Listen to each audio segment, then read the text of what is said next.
জনাব তারেক জিয়াকে আমরা দেখেছি মুচলেকা দিয়ে দেশ ছাড়তে হয়েছে। ওনাকে নৃশংসভাবে দুর্নীতিবাজ মেরে মেরে ওনার মাজা ভেঙে দেওয়া হয়েছিল। একই পরিণতি আমাদের জন্য অপেক্ষা করছে যদি আমরা নিয়ম চেঞ্জ করতে না পারি। নূর ভাইয়ের যে পরিণত হয়েছে একই পরিণতি আমাদের জন্য অপেক্ষা করছে যদি আমরা নিয়ম পরিবর্তন না করতে পারি। দেশনেত্রী বেগম খালেদা জিয়ার যে পরিণত হয়েছিল আমাদের জন্য একই পরিণত অপেক্ষা করছে যদি আমরা নিয়ম পরিবর্তন করতে না পারি।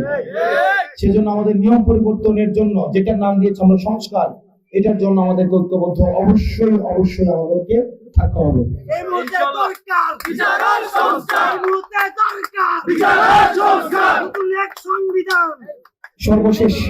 সর্বশেষ আপনারা দেখেছেন যে আমি আপনাদেরকে বলবো, এখানে অন্যান্য যে রাজনৈতিক দলগুলো আছে, এখানে বিএনপি রাজনীতি আছে, জামাত ইসলামের রাজনীতি আছে, এখানে ইসলামিক আন্দোলন থাকতে পারে, এবি পার্টি থাকতে পারে, খেলাফতে মজলিস সহ গণতান্ত্রিক যতগুলো রাজনৈতিক দল আছে থাকতে পারে।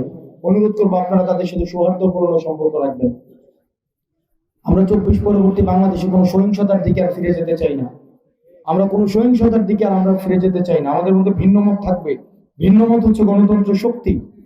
অন্যদিকে সহিংসতা হচ্ছে গণতন্ত্রের শত্রু।